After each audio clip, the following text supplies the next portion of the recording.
Hello, my lovely darlings.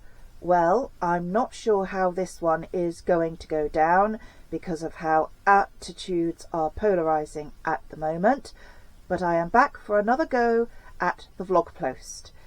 And I only have about 2 days to script this, type it up and film it and get it posted to Patreon. No pressure. For those watching on Patreon, thank you ever so much. You truly keep the lights on. I know that I haven't been doing the random Patron of the Week shout-outs that I promised to do over on Facebook, and that is because, as of yet, I don't have any paying patrons over on Patreon. I am still keeping my fingers crossed that I'll start getting those all-elusive payments, but until I do, I haven't got anything to say on that score. The book project is stretching me thin to the point of splitting. The art is sucking up more time than I thought possible, and I've barely looked at the proofreading.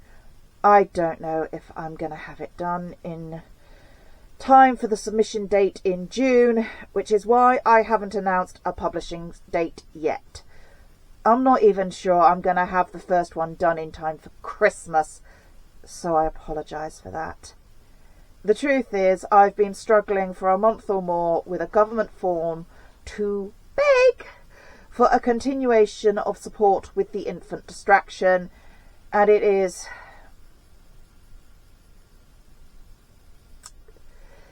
has just about driven me insane. I don't think that is much of an exaggeration.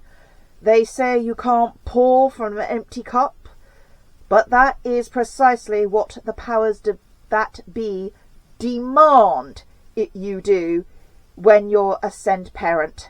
Throw in on top of that the fact that I've been one half of the caring team for my seriously disabled mother for the last 26 years, well, I'm sure you get the picture. Now, I'm sure some of you are asking, just why the hell are you trying to take on being a writer and an artist on top of all of that as well? Well, the answer is, being a familiar carer doesn't pay the bills. I've already lost a third of my income just before Christmas last year because the change in goalposts meant I no longer fit the criteria.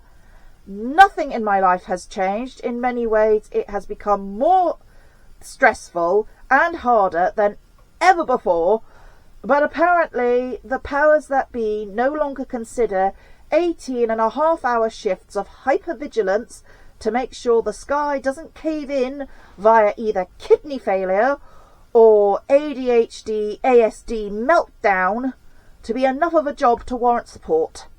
The fact that I have saved the powers that be somewhere between 540,000 and 690,000 in live-in carers' wages doesn't seem to compute. I'm not asking for more support with the form I've spent the last month filling in. I'm just asking that they don't take any more away. But that is up to the powers that be, and who knows whether they will be any mercy when they apply the letter of the law. Hence why I'm now trying to be a writer and an artist on top of everything else. I've been at this 2.5 years now, and it has not been enough to start the sales coming in. So it would be no use waiting for all support to be cut off before I started. As for why I chose writer and artist, it depended on what I could squeeze in around all my caring responsibilities. Writing and artwork can and often is done at midnight after the caring responsibilities have gone to bed. Literally. Which is why I get 5.5 hours sleep, if I'm lucky. So, again, I say thank you ever so much to the patrons I eventually get. you truly keep the lights on and the coffee flowing. I need coffee. A lot of coffee. Anyway, on to the meat of this vlog. The gods of Draconic Shenanigans. Admittance here, I am a huge Terry Pratchett fan, so I went for a small gods system of divinity in the world of Hestia. For those unfamiliar with the Discworld theory of gods, this means that gods are born from the collective belief in their existence. But gods are born, grow and rise. It also means they can wither. Gods are dependent on the belief of their followers for their existence, but because most religions say that their gods can never die, it means that most gods carry on even after the last of their followers have perished. They go on as voices on the wind, mindless and powerless, whimpering and terrified. Some, a few, manage to find new followers, reviving on the flush of new belief. They grow new devotions that are echoes of their original cults, their names and aspects adapted for a new age. Often they gain the mythos of a dying and rising god veneered onto their original form, a reflection of the cycle of life, withering and rebirth they themselves have been through. Others, unfortunately, become demons. They cannot bear the fact that people live without caring that they exist. The idea that they are now irrelevant is a violation that neither their egos nor their psyches can survive. They shatter. Strangely enough, it is often the gods who were particularly benevolent in their lives that are the most vulnerable to this fate. It appears that the betrayals of being forgotten when they themselves had invested so much into the relationship with their followers leads to an extreme resentment of the fickle ways of mortals, especially as these god domains are often destroyed by a combination of climate crisis, famine, disease, and the aggression of more selfish neighbours, particularly the followers of more violent rival gods. The benevolent god, having spent their power on the early crisis in the chain, find their strength dwindling as their followers die. Having poured themselves out for their people, these failed and fallen gods come to resent the fact that doing what is right leads to no reward, that the universe is blind to justice, and that goodness leads only to suffering.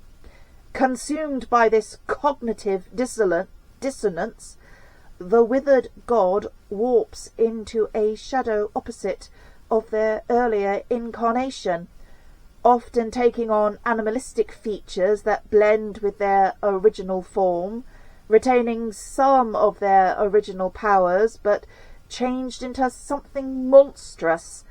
For an example, a gentle, beautiful goddess of fertility and motherhood can become a scaly-skinned, antlered demon of lust, birthing abominable hybrids into the world. Some speculate that this is where the werewolf curse originates from, while others contend that the sadistic cruelty of the tomb dragons comes from the species being adulterated by the attentions of a withered god, possibly the god of the creators of the locutions, withered and twisted by the loss of his followers and turned into something monstrous. Of the three gods that have been mentioned in Draconic Shenanigans and the wider blog, two have proper names, and one is known more by her title.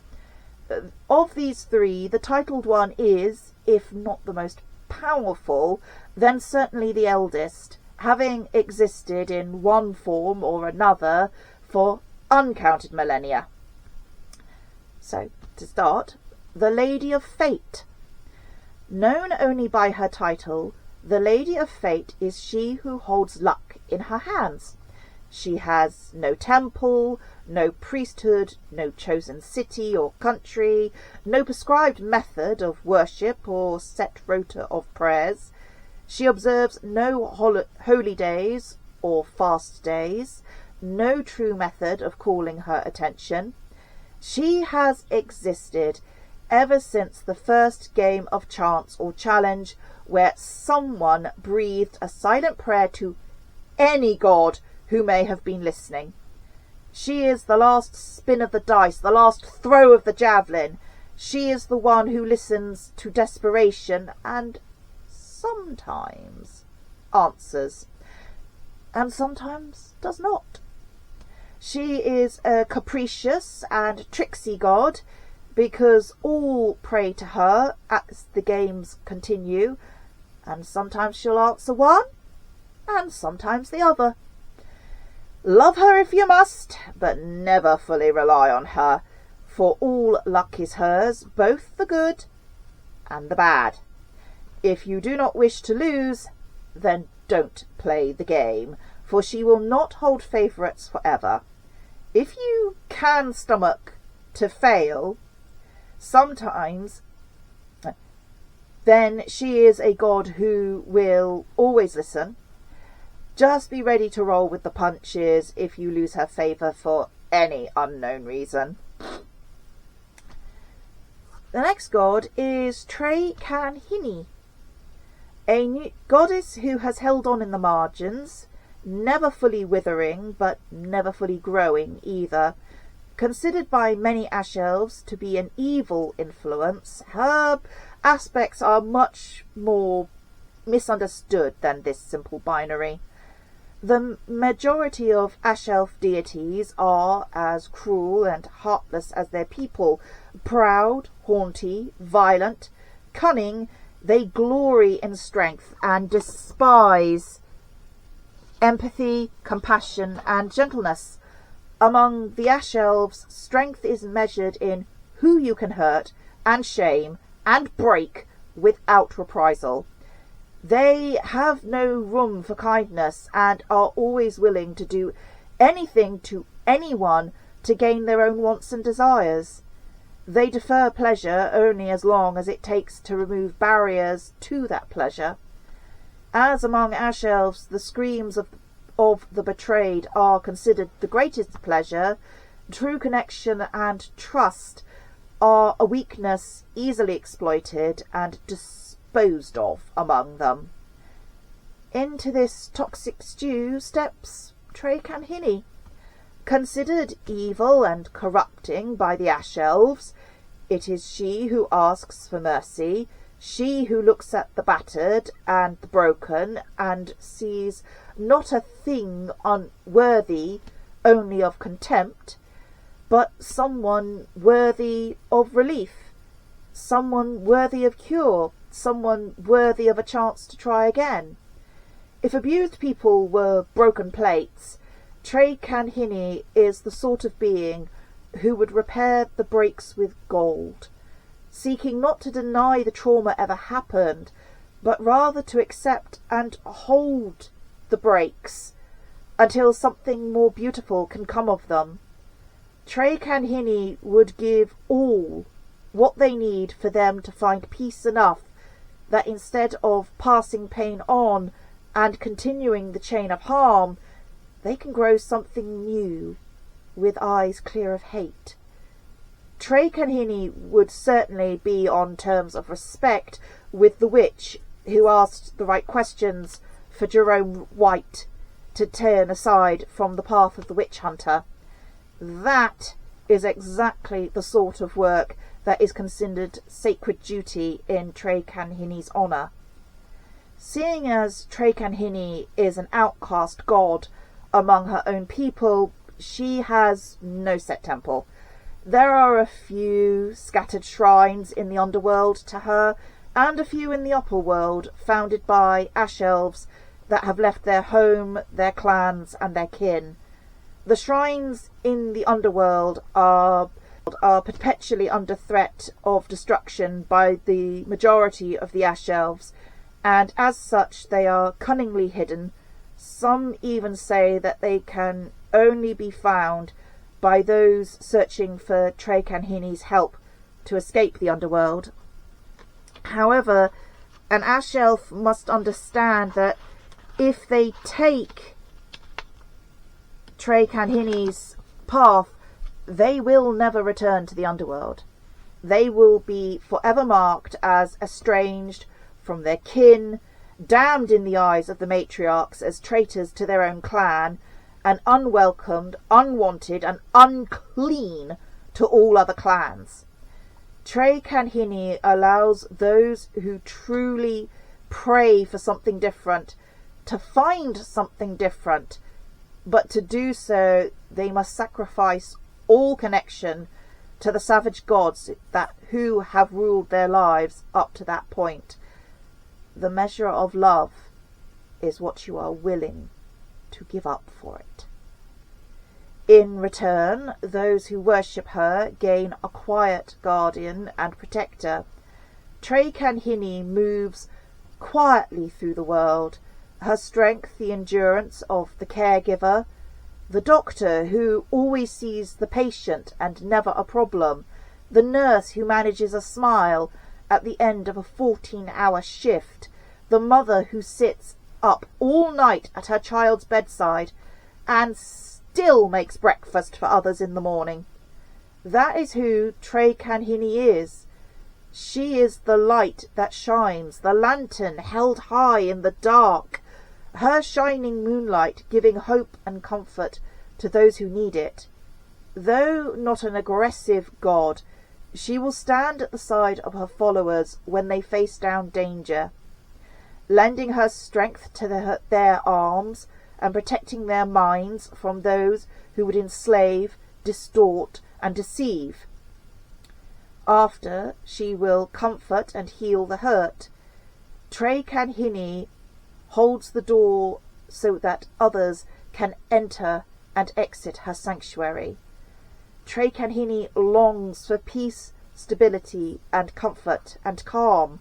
Not the comfort of laziness and unending leisure, the comfort of having a secure purpose in a community where all know and perform their duty, serving each other with care and contentment.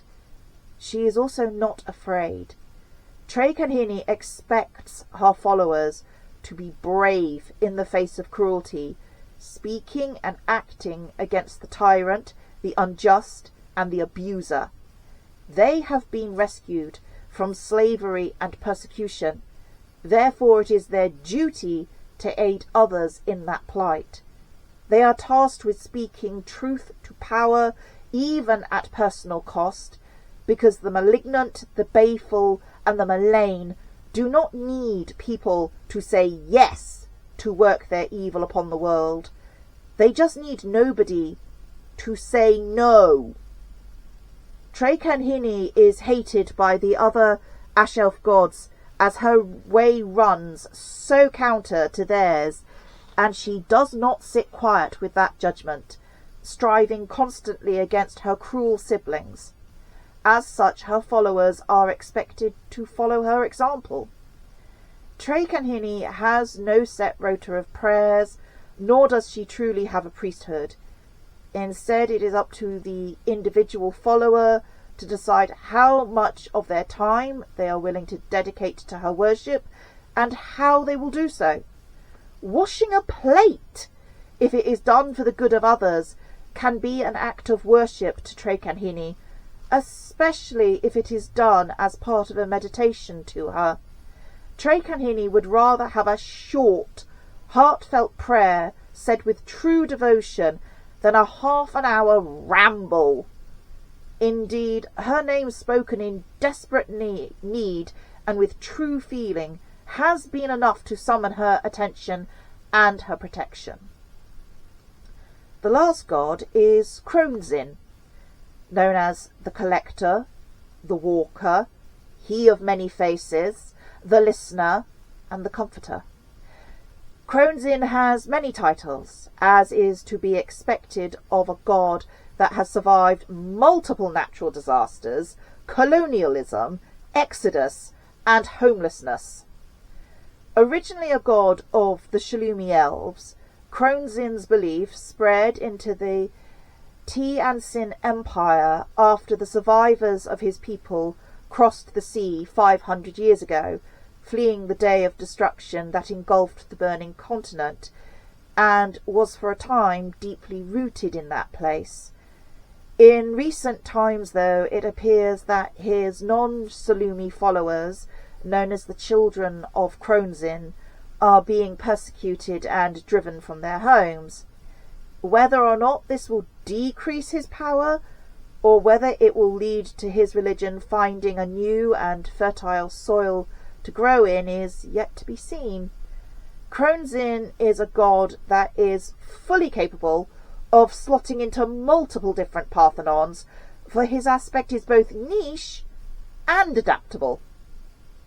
In his rawest form, Kronzin is a death god.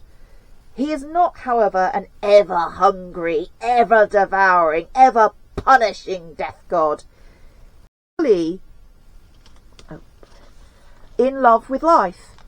He looks upon life with all its fleeting, fragile beauty, and loves the sheer, ever-changing splendour of it.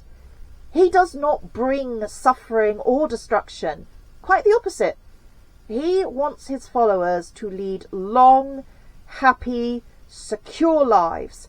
He wants them to have large, healthy families. He wants them to try as many new things as possible. Kronzin loves the master who has perfected a single craft to the peak of their ability, and the jack of all trades with equal measure, for each will bring him a beautiful story when they finally walk with him. Kronzin has all the time in the world, and all things must come to him in the end. Kronzin is the walker, he who guides the souls of the fallen across the black sands to the gates of eternity. And if you cannot walk, he crawls with you. And if you cannot crawl, he carries you. Kronzin is the listener, he who hears out the story of your life, and as he listens, he makes the artifact that encapsulates your life the most. A life of great duality may produce two artifacts. It would take an exceptional life to create three. When he has seen you through the gates of eternity, he will enshrine your artifact in his galleries, where it will be kept safe for all eternity. Kronzin remembers every life he has ever heard from our fathers and our grandfathers, and back and back and back. Kronzin is the comforter. In his natural form, he is neither he, nor she, nor any species. Kronzin is androgynous and bland, his face more akin to a blank theatre mask than anything of living tissue. However, when he comes to walk beside one who is crossing the black sands, he wears whatever face will bring the most peace and rest, from the elvish maid to the stern human warrior, to even a wise old badger who hums the tune to seeds of the time. Whichever face will bring the most comfort, Kronzin wears while he listens to your tale and creates the artifact that holds your life record within his gallery.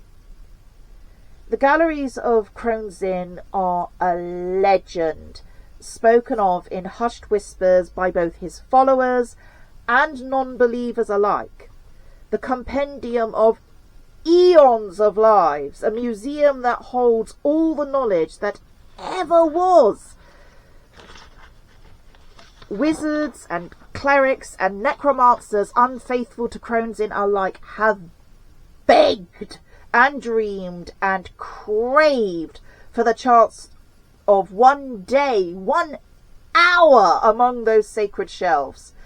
If Crone's Inn has ever allowed a scholar the honour of walking among those shelves is unknown, though his followers do speak of cleric necromancers of Crone's Inn who, through long devotion, fasting, and honest prayer, have been allowed a glimpse of the galleries of eternity, a brief glance at the collector's collection.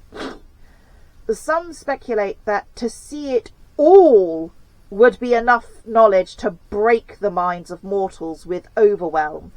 Every event seen from so many different angles of different witnesses, battering the conscience of a single mortal into submission. It is said that there is no mortal strong enough to be the receiver of total memory. Being a god of death, Crone's Inn's clerics cultivate power over the dead, but not in the usual manner of necromancers. Indeed, in the empire of Tianxin, the children of Crone's Inn are pay for the bodies of the dead, and they do not accept the victims of murder. The followers of Crone's Inn know. They always know. If a person's life has been cut short, their story unfinished, Crone's Inn cheated of the tale that should have been his.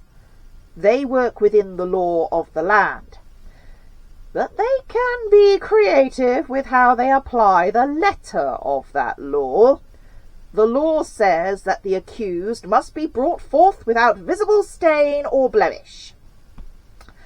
The followers of Crone's Inn do not need to leave visible stain or blemish to wring the true tale from the accused resisting tongue. They know far more subtle ways to convince a liar to tell the truth. For those whose bodies come with the due respect at the end of their lives, the children of Crone's Inn strip said body of all that could cause corruption and stink.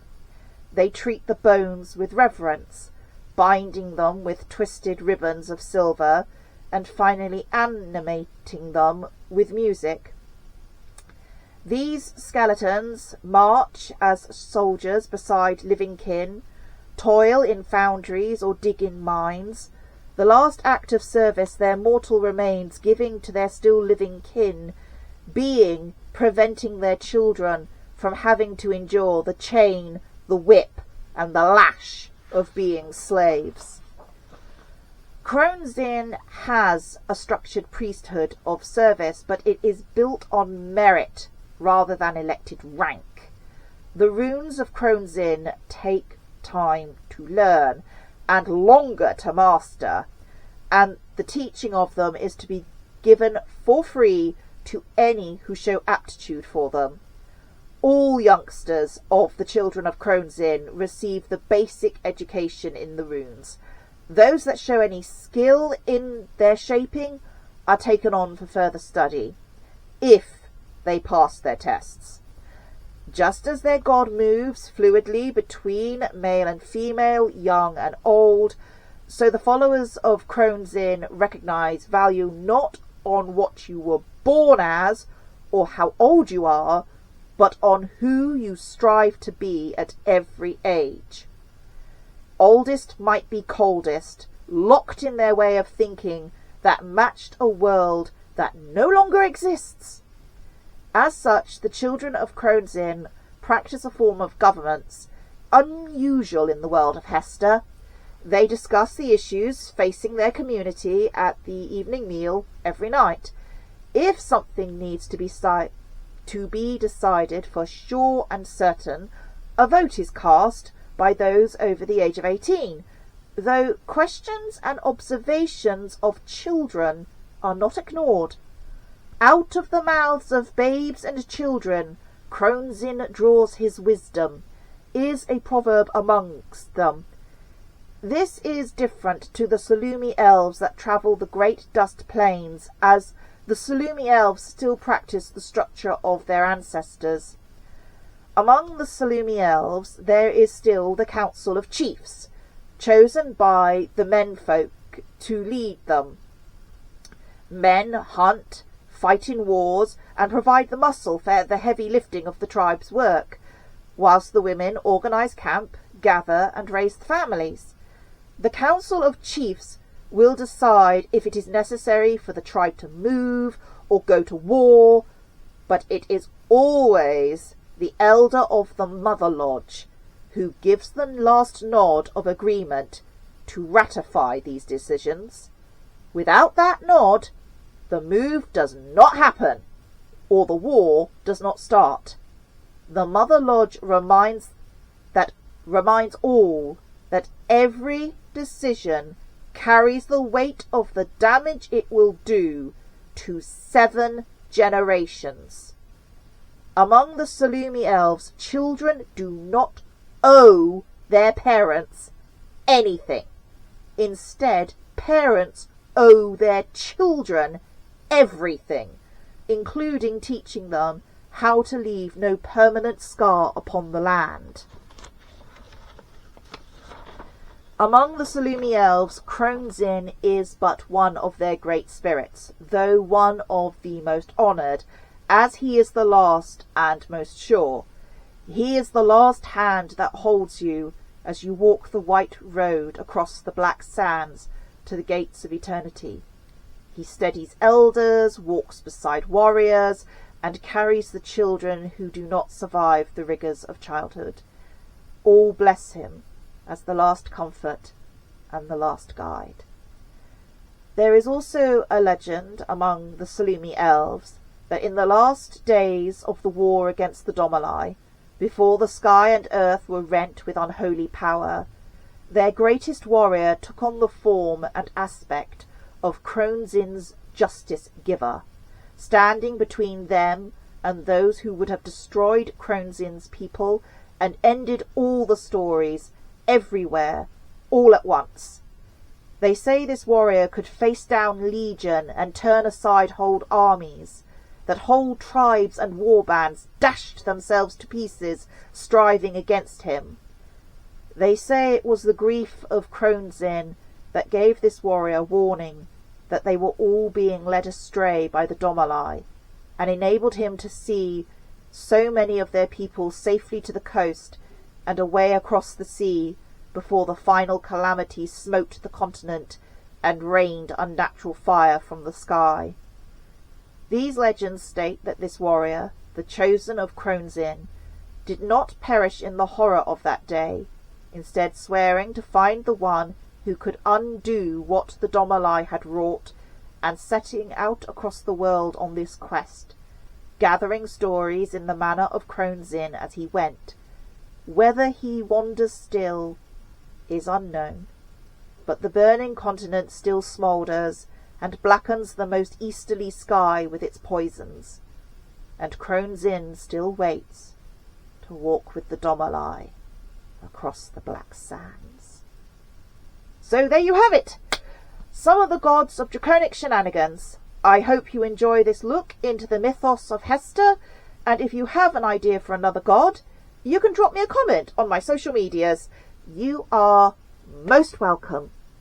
Take care of yourselves, my lovely darlings. Be kind and be safe.